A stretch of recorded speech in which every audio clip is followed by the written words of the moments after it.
Hello folks, my name's David Edgar. I'm the host of Heart and Hand, the Rangers podcast, and I'm joining you today after Rangers' rather anaemic 1-1 draw with Dundee at Dens Park.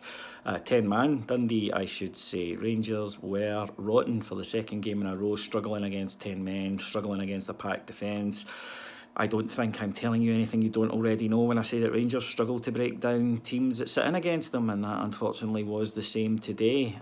Rangers conceded a shocking early goal, just a long ball over the top. Joe Worrell loses it, and then for some reason, best known to himself, Connor Goldson decides that he's going to let it drop, and Kenny Miller nips in and puts it away just with a wee toe poke. It was a really, really poor goal to concede. But if you're going to tinker with your defence constantly, which we do, then maybe it's you can't really complain about a lack of understanding among those defenders, and that's what happened there.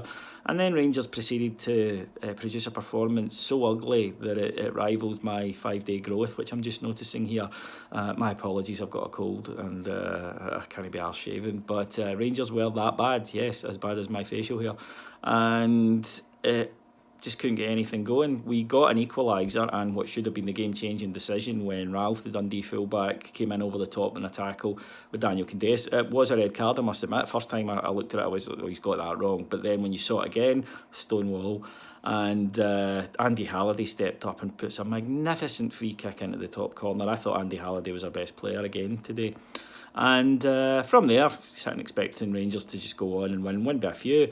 And Eros Grezda, who looked decent in the first half, he puts a ball across for Kyle Lafferty to tap in, and it's wrongly ruled offside. Now, I'll be interested to see if we get 4 days of it in the media like we did last week, but I suppose these things even them out over a season, yada, yada, yada. We did get one last week. However, we've been on the wrong end of refereeing decisions, and that's a sore one to take. But you've still got 60 minutes from that goal against 10-man bottom of the league Dundee at home. And from that, Rangers in the second half, with 86% possession, managed 2 shots at goal. 2. One wide, one straight into the keeper's arms. That's not good enough. And again, it's what we discussed on Wednesday night. It's the complete lack of people who are willing to take responsibility. It's the complete lack of people who want to make something happen.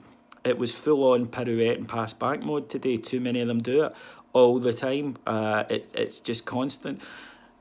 And then this weird desire to just always, right, once you've done your few pirouettes and your pass backs, knock it out wide, and then someone who's out wide, be it Tavernier, Candeias or Middleton, they can cross it straight into the goalkeeper's arms. He'll kick it out and we'll start the whole process again. And that was the second half. That's really what it was.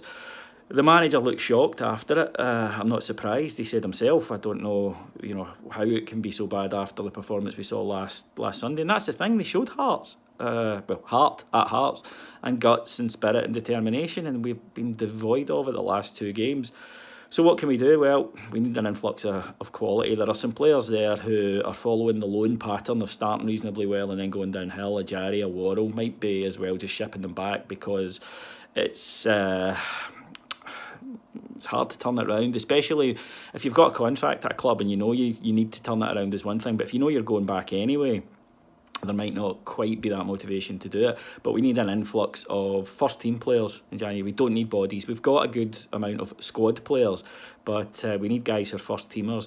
We need somebody who can play in between a defence and a midfield, because it's so often now that we see this. If teams have 2 banks of 4 against us, then we struggle really badly. And that's now, 100 minutes of football against 10 men this week, and we've scored 1 free kick from it. So it's nothing that I don't think the manager knows, and I know that with a lot of the supporters there'll be toys at the pram tonight and whatnot. But I still think he's the right guy. Of course he is, after just a draw. We knew there would be growing pains into a team, and he needs at least 3 windows before we can really start to judge him. But he's got to try and develop a plan B. God, I hate that phrase, but it's true, because we are witnessing a side that are devoid of inspiration at the moment, and what they resort to when that happens is very basic football. It was so easy to defend against, and Dundee did so pretty easily, and that's probably the worst part of it.